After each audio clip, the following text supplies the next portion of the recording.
भीषण गर्मी से तापमान लगातार बढ़ता ही जा रहा है। लोगों का घरों से निकलना मुश्किल सा हो गया है। धूप में जाने से लोगों को लू का सामना करना पड़ता है तो कई लोगों को इस कड़ी धूप में बेहोशी छाने लगती है। लेकिन आखिर ऐसा होता क्यों है और ऐसे में आप अपना ख्याल कैसे रखें?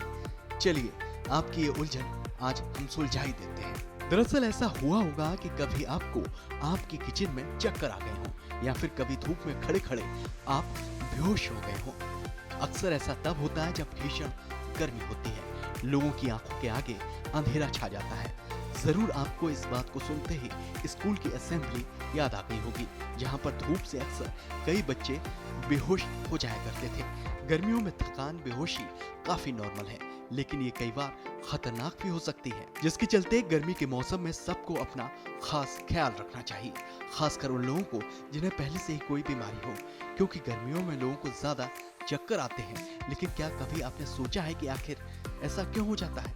दरअसल गर्मियों में अक्सर हीट क्रैम्प या फिर हीट एक्सॉशन होता है, जिसके चलते शरीर का संतुलन बिगड़ जाता है। हीट क्रैम्प के होने के चलते हाथों पैरों में बहुत दर्द होने लगता है।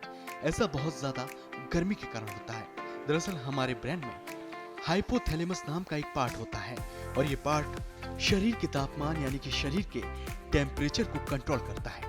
और गर्मी और सर्दी दोनों ही मौसम में हमारे शरीर का टेम्परेचर 98.6 डिग्री फ़ारेनहाइट के आसपास ही रहता है। लेकिन कई बार ज्यादा गर्मी के कारण ये कंट्रोल नहीं होता, तब हमारे ब्रेन का ये पार्ट टेम्परेचर को कंट्रोल नहीं कर पाता, यानी कि हाइपोथैलेमस हमारे शरीर के संतुलन को सही तरीके से बना नहीं पाता, जिसकी वजह से हमारे शरीर का टेम्परेचर बढ़ जाता है। शरीर ही नहीं बल्कि दिमाग का भी टेम्परेचर बढ़ जाता है और इसके बढ़ने से तापमान का असर हमारे शरीर के सभी अंगों पर पड़ने लगता है, जिस वजह से हमारे शरीर के अंग अच्छे से काम करना बंद कर देते हैं।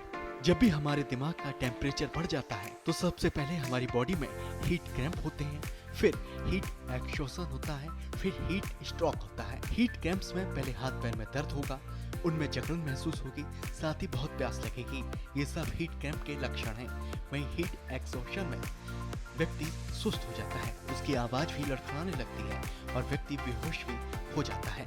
और इससे यानी कि हीट एक्सॉशन से मल्टी ऑर्गन फेल्योर भी हो सकता है, तो ये बिल्कुल भी सेफ नहीं है। इसलिए आपको खुद का ख्याल रखना चाहिए और ये कैसे रखना है ये हम आपको बता रहे हैं। चिलचिलाती धूप में घरों से बाहर निकलना आपको अवॉइड करना चाहिए, लेकिन फिर भी अगर किसी मजबूरी के कारण आपको घर से बाहर जाना पड़ रहा है तो आपको अपने को ढक लेना चाहिए, ताकि धूप सीधी तौर पर आप पर ना पड़े।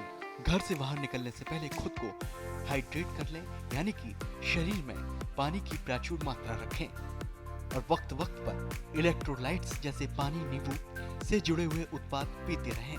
आप नारियल पानी भी पी सकते हैं, आप शिकंजी भी पी सकते हैं। ऐसे तमाम प्रोडक्ट अपना सकते हैं जिनमें पानी की मात्रा पर्याप्त होती है।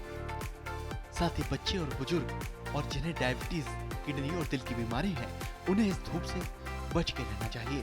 पानी के अलावा आपको गर्मी के दौरान अपनी डाइट का भी खास ख्याल रखना चाहिए।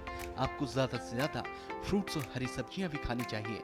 जब तक जरूरी ना हो धूप में जाना बिल्कुल अवॉइड करें और अपने शरीर में पानी की कमी ना होने दें। उत्तर प्रदेश की हर खबर से अपडेट रहने के लिए श्रेष्ठ यूपी को करें सब्सक्राइब, बेल आइकन दबाएं और देखते रहें श्रेष्ठ यूपी।